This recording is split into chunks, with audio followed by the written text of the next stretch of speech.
Good morning! Another order, another day, another vlog. Daming alam. At biyahe na naman si Silaking Cheers! At papunta po ako ngayon ng San Pablo, Laguna. Bali may deliver po kami doon at diretso po ako mag-o-ocular. Kaya dala-dala ko talaga yung notebook ni Habi dito. At ngayon po ay February 8, 2025. Isinabay ko na nga si Mama dahil bababa po siya ng turbina. Dahil diretso po siya ng Binyan, Laguna dahil birthday po ng tito ko ngayon. Shout out kay Tito Sammy! Happy birthday! Pasensya ka na hindi na talaga ako makakadaan dyan. Dahil after po nitong deliver namin ay diretso po kami ng Nueva Ecija kinabukasan. Kaya sila Mama na lang talaga ang pumunta. Inuubos ko po kasi o tinatapos po kasi namin yung mga maliliit na order bago po kami bumiyahin ng Bulinaw, Pangasinan. Dahil matagal-tagal po kami doon, baka abutin nga po kami ng 7 days. At medyo nahirapan po kaming hanapin yung location dahil yung pinsan ko po ang driver. Hindi pa kasi siya masyadong bihasa sa mga location. Dahil busy po yung mga tatlong drivers ko. Kaya ayan, pinagtsagaan ko na lang. Ako na lang talaga yung nag-waste. Pero inabot na nga kami ng gutom. Kaya ayan, kumain muna kami dito sa karinderya. Masarap sana yung paksiw ni nanay. Kaya lang, may kaliskis. Kaya hindi ko masyadong naubos. Anyways, kaya nga po pala hindi nakasama si Habi sa akin ngayon.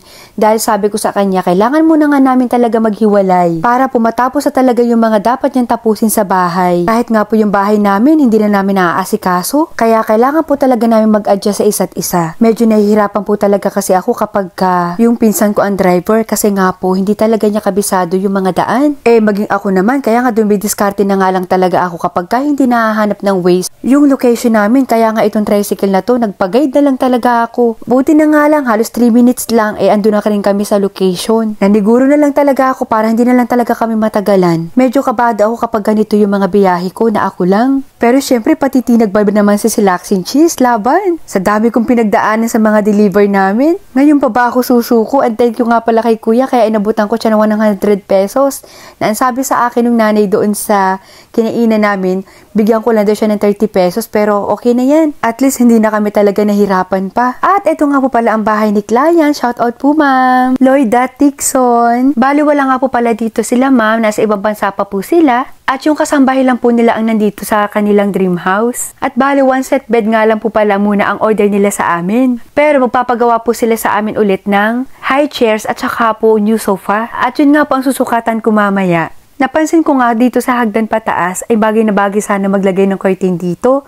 Pero mukhang hindi nila gusto maglagay ng curtain. Dahil napansin ko nga sa baba ng bahay nila ay walang blinds, wala din kurtina. Dito lang sa second floor meron. Gusto ko nga kayo i-house tour dito, kaya lang saka na lang siguro pagbalik na lang nila. Marami na po kasing mga gamit dito na hindi ko alam kung okay lang sa kanila, nakunan ko ng clip. At napansin ko nga yung couch nila dito sa second floor, pinatesting ko nga sa pinsan ko. Sabi ko kung titinan mo talaga parang napakakapal pero 3 inches lang yung foam niyan. Anyway, okay pa rin naman po siyang gamitin. Hindi ko lang maiwasan na i-compare po sa gawa namin. Hindi po kasi kami gumagamit ng ganyang kanipis na foam. At marami na talaga kami in-upgrade ng mga ganyang klase ng sofa. So habang nagsaset up sila dyan, ay silipin natin yung kanilang balcony. At maginaw nga po ng mga oras na yan, mahangin. Hindi ko nga alam kung may bagyo ba o ano. Basta ang naiisip ko lang, ang sarap magkape dito, lalo nakita ko yung coffee table nila. At marami pa rin po pala nagtatanong sa inyo kung ano pa po yung mga materials ang ginagamit namin sa mga bed frame, sofa, at iba't iba pa po namin ginagawa. Kaya i-flex ko po ulit sa inyo yung mga parts na mga bed frame namin. Napakarami ko na pong video niyan. Katulad po nito, mga soleras po yung nilalagay namin, na mga good lumber po yan, yung mga lumang bahay na giniba. At pagkatapos po ay nilalagyan po namin yan ng marina plywood at saka po namin tinutornilyo. Kaya kung ano man ang gagawin nyo sa mga bed ninyo, huwag po kayo mag-alala dahil walang langit-ngit yan. Di ba nakakaya naman yung kung anong ginagawa nyo dyan tapos may langit-ngit? O, yung iba dyan natatawa na naman. Kung ano-ano naman pumapasok sa mga isip nyo. Mahirap po kasi no ando doon na kayo tapos biglang babagsak yung headboard. Uy! Kaya nga po hindi talaga namin tinitipid yung mga materyales sa bawat set na ginagawa namin. Kahit pa po sofa yan, bed frame. Bale, 10 inches nga po pala ang kapal ng foam nito. Fabric ang cover na water resistant. And color dark gray po yan. Syempre, double cover yung mattress and syempre yung mga free na unan. Kaya ang babagay po talaga na bedsheet dito ay white. At tuwang-tuwa si ate at sabi niya gusto daw niyang subukan. At sinabi ko na rin kay ate na i-vacuum niya to para kahit papano mas maalis pa rin yung mga alalikabok.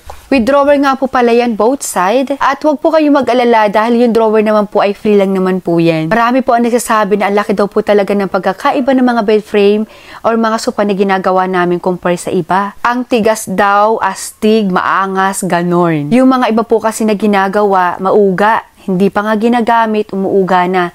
lalong-lalo na po ang headboard. At nagkakaroon daw talaga ng langit-ngit, halos wala pang 1 linggo. Hindi naman sa kabastusan, kapag ka mahilig ang mag-asawa, ay maglalangit-ngit talaga kapag ka hindi matibay yung materyales na ginamit ng assist. Nakakahiya sa mga katabing kwarto ninyo. At silipin naman natin ang kanilang living room. Ayan, bali may sofa po dito na fabric ang ginamit. At itong part nga na to ay parang gusto ko maglagay ng accent chair dito na 2-seaters. So, ito naman yung kanilang dining set. Pero sa ganda ng bahay nila chillers, ayan, may problema na naman. Kapak yung mga tiles at ipapaayos nga daw po agad nila yan. Kaya nga sinasabi ko sa inyo sa mga vlog ko kahit nag-uumay na kayo, isinasama ko pa rin talaga kasi kawawa talaga yung mga nagpapagawa ng bahay. Ayan, kapak. Hindi lang basta kapak yung chillers ha.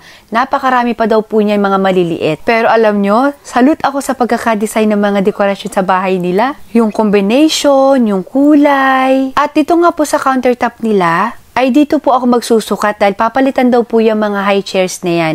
At itong sofa na to dahil nga daw po malambot daw po kapag inuupuan. Pwede naman pong remedyohan kapag ganyan po ang mga case sa mga sofa ninyo. Kaya lang ilalagay na lang daw nila sa ibang part ng bahay, kaya pagagawa na lang po sila ng bago. Buti na nga lang po, basic lang yung mga sinusukatan ko dito. At talagang sinisigurado ko yung pagkakasukat ko na sure dahil ayaw kong mabash. Wala na ba ibang mababash talaga sa akin na sobra-sobra kundi si Happy. Si Itay. Lalong-lalo na ang Itay kasi alam nyo ba? Si Itay po kasi nagturo sa akin kung paano magsukat, magtabas, magtahi. Anyways, lahat naman natututunan. Alam nyo mga marami pong naginagawa ang mga lalaki na kaya na rin nating gawin. Dahil ako bata pa lang talaga ako, naka-mindset na sa akin ang huwag umasa. Dahil dumating man ang panahon na mawala sila, iba pa rin kahit papano yung handa ka. Mapamagulang mo, mapaasawa mo, mapaanak mo. Dahil yan naman talaga ang totoo, hindi naman talaga habang buhay makakasama natin sila. O yung mga iba pang tao na inaasahan din natin. Pinagkakatiwalaan natin, nakakasama natin sa hanap buhay. Kasi wala nga forever mga B.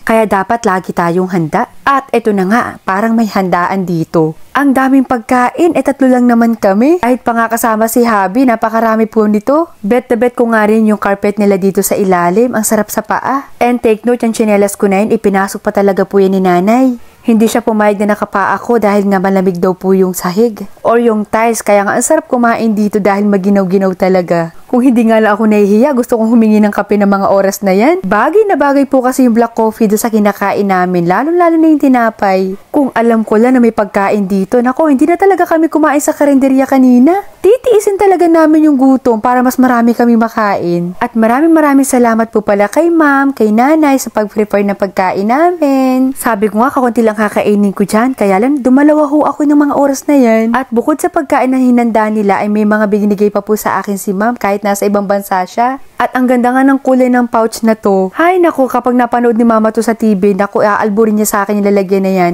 At ito nga yung mga laman, body mist. At sinamahan pa ni ma'am ng facial wash. At isa pa ito talaga sa kinakailangan ko, eye cream. Siguro napapansin ni ma'am yung eye bag ko. Tingnan nyo naman, oh, kumakaway na sa sobrang laki. Tamang-tama, maraming salamat po ma'am. At bago po kami umuwi ay ipinadala na rin po nila sa amin yung ibang pagkain. Dahil wala naman daw po kakain yan dahil 2 lang po sila dito sa bahay. Kaya thank you so much po ulit dahil yan na lang din talagang may meriendahin namin sa daan. At yung iba naman po ipapasalubong ko na lang. So hanggang dito na lang chillers, sana po ay nag-enjoy kayo sa panunood. At sa mga gusto pong umorder, mag-PM lang po kayo. Nasa screen po ninyo ang aming contact number, ayan. At sa mga price naman po, pakibasa na lang po. Alam nyo dito sa amin, mura pero hindi basura, kaya subscribe ka na. Bye!